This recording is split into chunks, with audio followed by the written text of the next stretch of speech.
This is KGW News at Sunrise. We begin this 5 o'clock hour on this Tuesday with a live look at the Interstate Bridge, where U.S. Transportation Secretary Pete Buttigieg will be later today.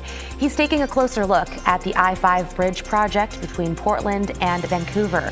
We spoke to him about that and the latest on the Alaska Airlines door plug fiasco in an exclusive interview. Plus, in some ways, it's consistent with what I remembered. You know, but it's hard to get full context, right, from watching the video. That was Portland City Commissioner Rene Gonzalez talking about this newly released video that shows a confrontation between him and a woman on a MAX train earlier this month. He says that incident forced him to stop riding on TriMet. We're going to hear more from the commissioner coming up here in just a few minutes. And a dead whale was found washed up on the Oregon coast yesterday. What we know so far about that whale and what's planned next coming up. It is a Tuesday morning here on the Sunrise Show. Thanks for joining us. Before Chris gives us the traffic update, Rod Hill with a little look at the forecast. My turn. Your turn, buddy. Right now. Right now. Here we go. If you're just joining us, it is foggy out there. The fog's fairly widespread this morning. Take a look from our Rose City camera. Light winds, which is usually the case when you have fog. 39 out at the airport is actually one of the warmer spots. We have frosty fog out there in some locations. Here's the fog map. Everything shaded is reduced visibility. And this is absolutely dense fog from the Glen Jackson Bridge, Troutdale, across into the Interstate Bridge. And right now you've got some fog down in Salem. It's not foggy everywhere, but fairly widespread areas. I mentioned we have some freezing spots. Oregon City now down to 30. So some frosty conditions. McMinnville also sitting at 30. Salem is like Portland, holding well above at 38. This should be a morning fog thing, and then we develop sunshine and go on to be absolutely lovely this afternoon with light winds and highs getting back up into the 50s. We have hope for good, deep mountain snow with a storm coming in tomorrow. That's ahead of my complete forecast. Here's Chris. Lots of folks looking forward to that. All right, let's get you to Wilsonville. Got some trouble on the road on I-5. This is southbound near the Wilsonville Road on-ramp, and I'm not sure if we've got a fender bender or a couple of disabled vehicles. One car here, one car there, and the traffic squeezing between the two. Obviously, volume is light, so we're getting around just fine, but we'll keep you posted. To Rod's point about the fog, this is the live look out in Troutdale. It's not real easy to see Interstate 84 here from our camera out near Marine Drive. So yes, thick fog. Be on the lookout for that. So far, though, no major issues on the freeways, guys. Thank you for that update. Let's get to our top story now this hour. U.S. Transportation Secretary Pete Buttigieg will continue his visit to the area today by taking a closer look at the new I-5 bridge project between Portland and Vancouver. He spoke exclusively with KGW News yesterday inside the airport's new terminal, where we asked him specifically about airline safety after the door plug blowout last month. We also asked him to weigh in on some of the big projects in our area, including the airport and the Interstate Bridge project. Devin Haskins is live near the Interstate Bridge with more from Pete Buttigieg's visit. Devin, what do you have for us this morning? Yeah, good morning. So Secretary Buttigieg will be out here at the bridge later on today. He's in town, as you said, checking out a bunch of projects here, including the airport project out at PDX and the replacement of the Interstate Bridge here that connects Oregon and Washington that's more than 100 years old. He sat down yesterday with KGW's David Mokel underneath the mass timber roof project out at PDX. He was asked about a myriad of topics, including airline safety and holding Boeing accountable for the door plug blowout on the January 5th Alaska Airlines flight. The preliminary report from federal investigators showed that the bolts meant to secure the door plug on Alaska Flight 1282 appeared to be missing. Secretary Buttigieg told KGW that it is unacceptable and they're looking at Boeing for answers and action. We need to look at the close calls and treat them just the same way that America used to treat the last crash. So what do you do differently?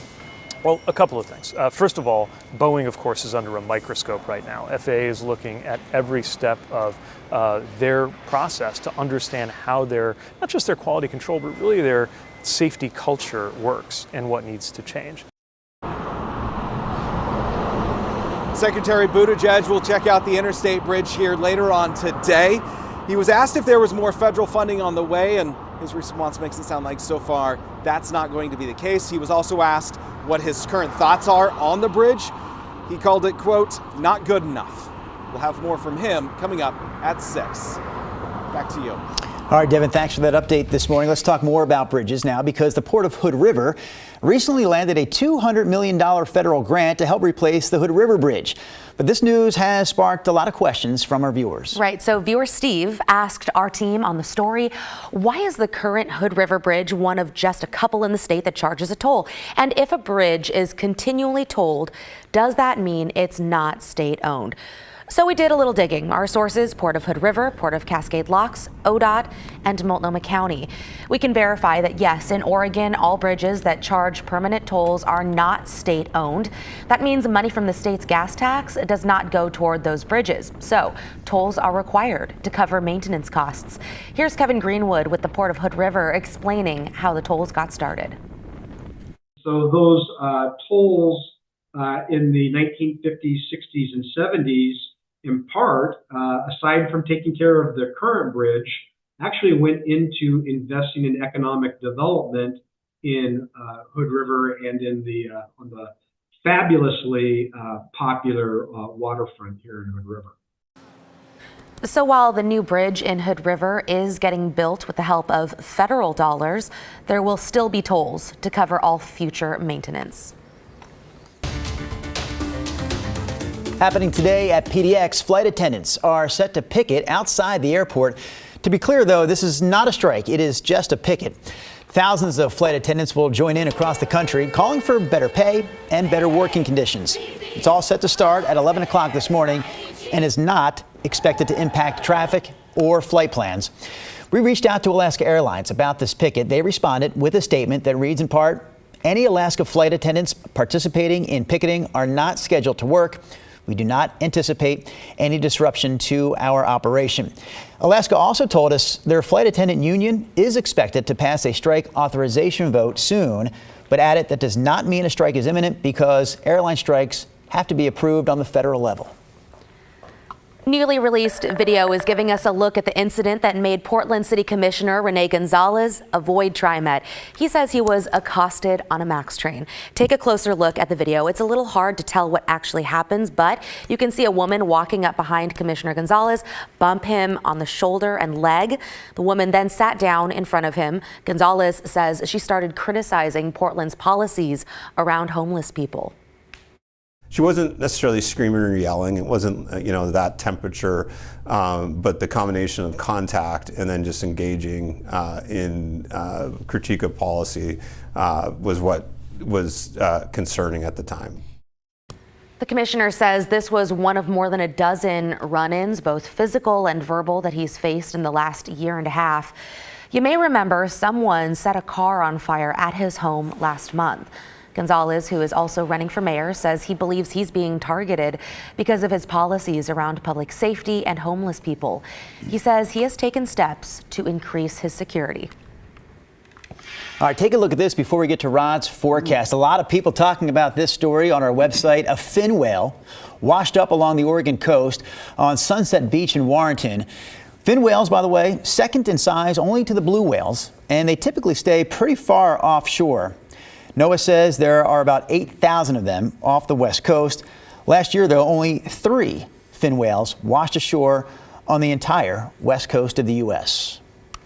Interesting stuff. And I know later today an necropsy is planned, so we'll have to see about that. But on this Tuesday, weather-wise, what are we looking at, Rod? I want to be so excited, then I stop myself because I have to say, assuming the fog lifts, it's going to be sunny and gorgeous outside. Maybe from 4:30 p.m. to 5 p.m. Wouldn't that be lovely? Yes, indeed. Here's a look at what we're watching. We are in the kind of a pocket of dry weather in terms of no measurable precip. You see the clouds kind of outline that. So this is all dry weather. There's a cold Canadian high that's sitting up here, and it's going to start feeding the wind direction back to the east later today. East winds will pick up and become gusty through the gorge overnight tonight and then be blowing pretty good the next couple of days. And remember, we do have a Pacific system approaching that will bring us likely rain in the valley and the coast tomorrow and Thursday, and pretty good snow up in the Cascades. More on that in a moment. Okay, so we're dry, but it is foggy, and you can't see the downtown cityscape at all, 39 degrees. Fog is not everywhere, but with that said, it's pretty widespread spread overall. We have 31 in the Dalles, 38 in Salem and Portland. There are some freezing, frosty spots in the valley this morning as expected. So depending on where you are, you might definitely feel that chill. Here's Futurecast 9 o'clock. Shows the fog up and down I-5 into southwest Washington. Poof! At some point it should go poof, and then we'll get the sunshine out there and really enjoy a nice day. Here's tomorrow. Clouds quickly come in. There's rain on the radar to the south, in our southern viewing area, if you will, right off the get-go. And then during the morning, that moves up. Not absolutely steady rain, but once the rain starts, it's going to be raining more than not all the way through the day Thursday. Now, winter storm watch is posted right now. We expect it to become a storm warning as we get closer. This is for tomorrow and Thursday for at least a foot or more of snow at Mount Hood resorts, and some pretty good accumulating snow of 6 inches or more potentially down at pass levels, including Government Camp as well. The snow level will be about 3,000 feet.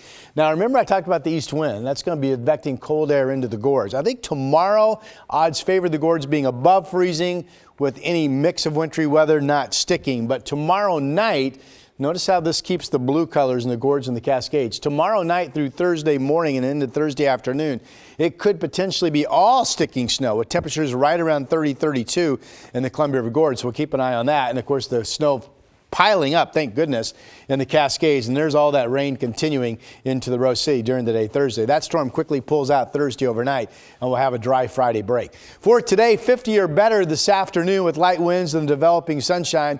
Of course, tomorrow is Valentine's Day. Rain develops, east winds start to blow, 47 degrees, 40 to 46, breezy east winds, a rainy Thursday, the dry Friday. Saturday, some showers from a weak system that holds offshore. We might potentially have a lot of dry time on Saturday and for that matter on Sunday as well. Again, tomorrow, I love saying this, is for love.